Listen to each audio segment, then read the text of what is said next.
Assalamualaikum semua, saya Junaidah Muhammad Sharif, berusia 62 tahun dan saya adalah breast cancer survivor. Saya berusia 39 tahun sewaktu didiagnose sebagai breast cancer. Sebelum ini profession saya adalah seorang jururawat. Jadi sebagai seorang jururawat, kita diajar bagaimana untuk memeriksa payudara sendiri. So saya melakukan pemeriksaan dan saya mendapati ada satu ketulan yang berada di payudara sebelah kiri. Perasaan takut tu biasa. Jadi saya simpan sebulan. Tapi saya merasa tidak selesa. Jadi saya minta doktor buang saja ketulan tersebut. Dan kita hantar untuk histopath. Selepas 2 minggu sepatutnya keputusan baliklah. Tapi sebabkan kelewatan di mana-mana, selepas 1 bulan barulah result itu di-trace. Pada masa lawatan susulan barulah kita tahu dia adalah malignant cancer. Bagi saya, panjang pendek umur kita bukan bergantung pada kanser ataupun tidak. Bila dah sakit, kita berubat. Saya ikut nasihat doktor untuk masuk ke ward dan dibuat wider excision daripada tumor tu lah. Doktor bagi tahu dia stage 1 dan dia buang 17 daripada lymph nodes sebelah kiri saya. Keputusannya lymph nodes tu okey, free, tapi saya perlu menjalani rawatan radioterapi sebanyak 6 kali dan kemoterapi juga sebanyak 6 kali.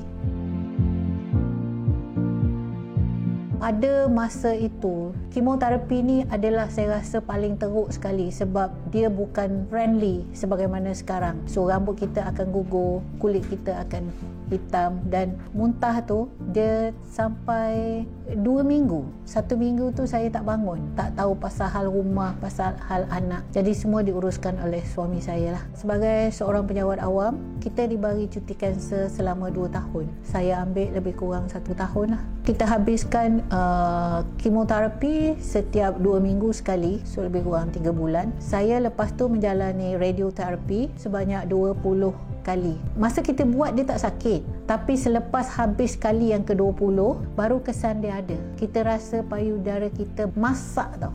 Dia tak boleh sentuh baju, tak boleh tidur mengering. Lebih kurang 2 minggu. Selepas itu dia hilang lah.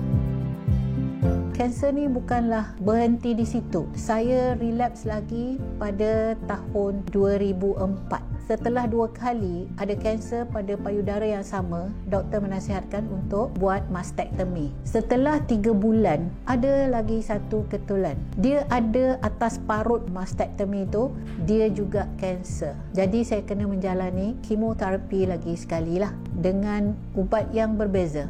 Semasa saya buat scan seluruh badan, ada sesuatu yang mencurigakan di dalam paru-paru lah. Selepas 3 kali kemoterapi, saya buat scan lagi sekali untuk menengok adakah yang di paru-paru itu membesar ataupun tidak. Tapi nak dijadikan cerita lah, result tu ada typing error. Instead of 1 cm dalam paru-paru, typing error tu menjadi 10 cm. Pada masa itu saya hanya terfikir kematian tu terlalu dekat. Apa saya nak buat kalau saya hanya ada 3 bulan saja lagi? Tempat yang paling saya nak pergi adalah Mekah. Saya nak sembahyang, saya nak minta ampun dan saya nak minum air zam-zam. Saya nak minta dekat Tuhan sembuhkan penyakit saya. Kalau saya dah pergi Mekah, saya dah buat semua itu, ajar saya sampai juga, saya rasa saya redha lah.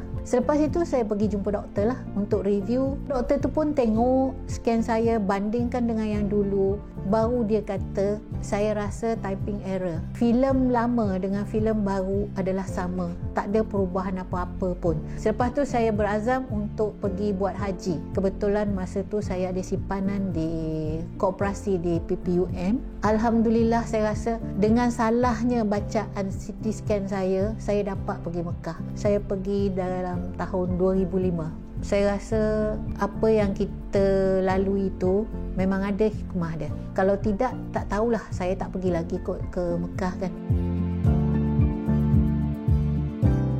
Kajian telah dibuat mengatakan kanser saya adalah jenis daripada genes. Arwah bapa saya adalah seorang pengidap kanser, breast cancer juga. Very rare untuk lelaki ada breast cancer, tapi arwah bapa saya ada. Kalau kanser dari keturunan, tak ada jalan untuk kita cegah. Jadi doktor menasihatkan saya untuk buat mastektomi pada breast yang sebelah lagi lah. Sebagai seorang Islam, saya cakap dengan doktor lah, memang kajian macam tu, tapi saya rasa saya susah nak buang benda kalau dia bukan kanser atas alasan dia akan jadi. Seandainya dia jadi, saya akan buat mastektomi. Selepas 10 tahun, pada tahun 2013, ada lagi ketulan on the right breast and it's cancer, jadi saya buat mastektomi. So sekarang saya bilateral mastektomi.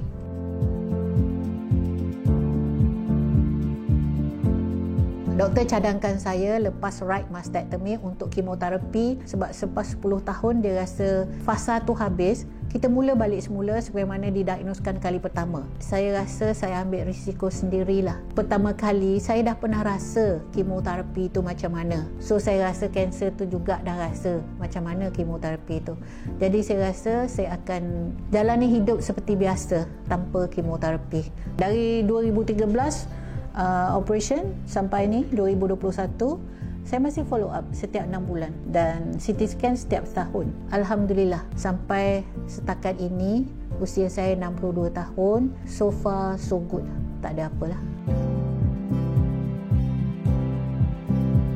Sebagai seorang genes carrier, saya kena test semua anak-anak saya, baik lelaki ataupun perempuan. Anak perempuan saya ada genes kanser tu, dia juga di follow up macam mana saya follow up lah. Hari tu doktor dah startkan dia hormon lewatkan pertumbuhan sel kanser. Every 6 months dia akan buat ultrasound breast dan every year dia akan buat MRI. Sebenarnya breast cancer adalah salah satu kanser yang boleh kita rawat. Okay, bukan macam kanser yang lain, stage 4 baru kita perasan itu adalah kanser. Tapi breast cancer kita boleh bagi rawatan awal dan percentage untuk sembuh is very high. Dinasihatkan setiap kali selepas datang haid, kita periksa payudara kita sendiri. Kalau ada yang mencurigakan lah, ada terasa ketulan atau buah dada tu warna dia lain sebelah dengan sebelah, ataupun dia keras sebelah, ataupun dia mengeluarkan cecair yang tak normal, pergilah jumpa mana-mana doktor untuk kepastian. Perawatan dengan doktor ni dia lebih spesifik. Kita boleh diagnose dia pada masa itu dan kita boleh buat rawatan yang spesifik pada masa itu. Breast cancer, cervix cancer adalah antara kanser yang kita boleh diagnose awal, rawatan awal, dan alhamdulillah untuk recover tu the percentage is very high. Kepada yang sedang berhadapan dengan situasi didiagnos sebagai kanser, yang nombor satunya, elakkan stres. Stres tu akan mempercepatkan sel-sel kanser itu merebak. Hidup untuk bahagia. Tak ada siapa pun boleh pastikan 100% guaranteed kita bahagia. Tapi kita cari kebahagiaan itu sendiri. Biarlah bahagia tu, kalau orang kata tak lama mana pun, untuk hari ini, untuk esok kita bahagia. Dengan itu kita boleh subside dia punya cancer, growth cancer.